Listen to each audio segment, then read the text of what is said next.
안녕하세요. 오늘은 초음파를 처음 접하는 선생님들에게 도움이 될 것 같은 내용을 정리하였습니다. 초음파를 할 때 주파수가 낮은 컨벡스 프로브와 주파수가 높은 리니어 프로브를 가장 많이 사용합니다. 주파수가 낮으면 해상도는 떨어지나 깊은 곳까지 투과하므로 복부 검사에 주로 사용합니다.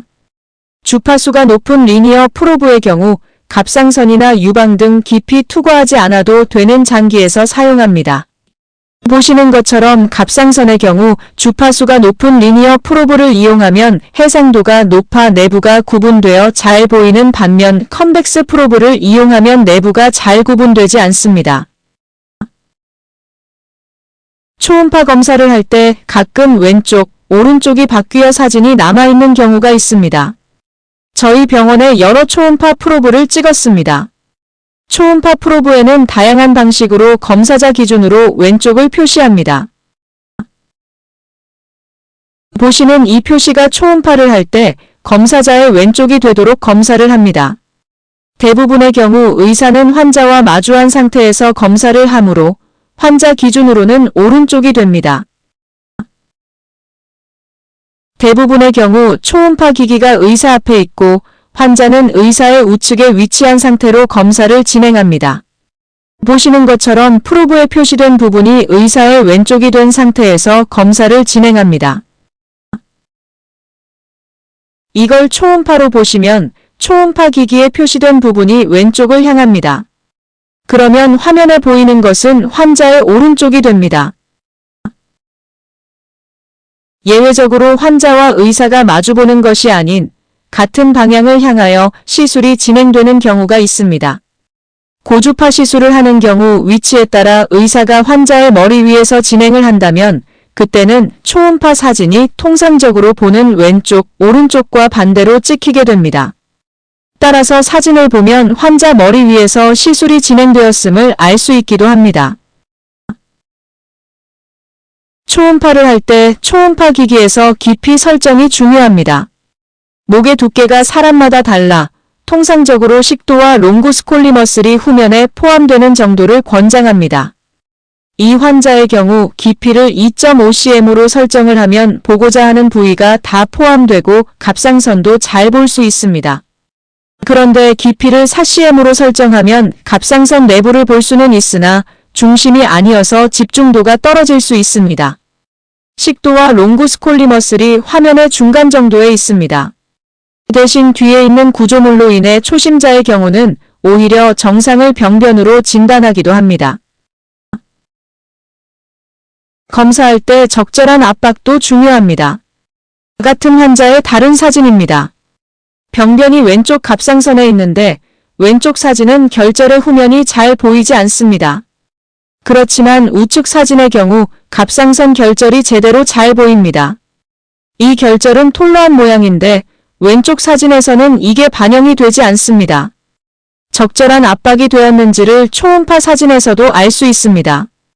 좌측과 우측 사진의 흉쇄유돌근의 두께가 다릅니다. 잘 찍힌 우측 사진의 경우 식도가 이렇게 보입니다. 그리고 압박을 한 경우는 내경정맥이 잘 보이지 않습니다. 같은 환자를 압박을 다르게 한 사진입니다. 압박을 적절히 하면 흉쇄유돌근이 두께가 줄어듭니다.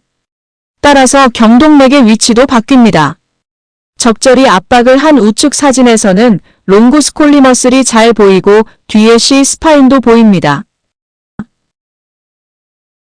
압박을 제대로 하지 않으면 가짜 병변이 생기는 경우가 있습니다. 위와 아래 사진의 흉쇄유돌근 두께가 다르고 위의 사진은 적절한 압박이 되어 있지 않음을 알 수 있습니다. 우측 갑상선에 저에코 결절이 있어 본원에 오신 분인데 압박을 적절히 하면 병변이 사라짐을 알 수 있습니다. 가만히 보면 갑상선 앞에 스트랩 머설의 건막과 흉쇄유돌근이 만나는 부위에서 이 구조물들로 인한 쉐도잉이 가짜 병변을 만들었음을 알 수 있습니다. 적절히 눌러주면 이 구조물들이 퍼들어져서 뒤에 쉐도잉이 사라집니다. 너무 많은 압박도 문제가 됩니다. 보시는 사진들에서 갑상선 미세결절이 보입니다. 초음파에서 암이 의심됩니다. 너무 많이 누르면 혹이 갑상선 후면과 붙어 보입니다. 적절한 압박 또는 압박을 조절하면 갑상선 결절 뒤에 정상 갑상선 조직이 보입니다.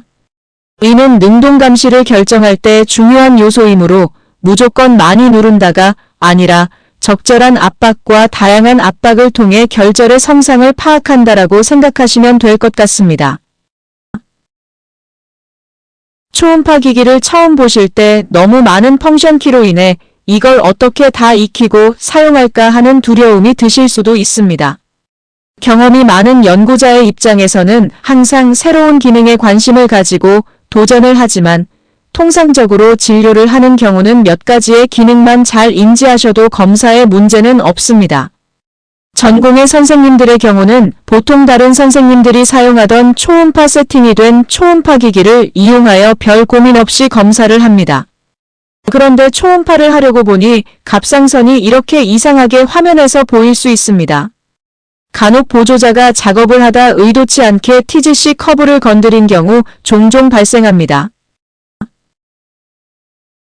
TGC 커브는 검사가가 본인에게 맞게 세팅하면 되는데 보통은 이렇게 오른쪽 사선 모양으로 두시면 검사에 무리가 없습니다. 최근 초음파 기기에서는 TGC 커브가 화면에 터치하는 형식으로 나오기도 하고 어떤 기기는 완전 자동화로 TGC 커브가 없기도 하니 참고하시면 될 것 같습니다. 다음은 포커스와 뎁스 조절에 대해 말씀드리겠습니다. 저희 병원의 경우 초음파 기기는 검사하는 의사뿐 아니라 시술을 도와주는 보조자도 알아야 하기에 중요한 펑크션 키는 이렇게 보기 편하도록 기기에 표시를 하고 있습니다. 이 기기는 여기 버튼을 위아래로 조절하여 포커스와 뎁스를 조절합니다. 이 초음파 기기는 여기에 뎁스 조절 장치가 있습니다. 이 기기는 자동 화면 조정이 되어 포커스 버튼은 따로 없습니다.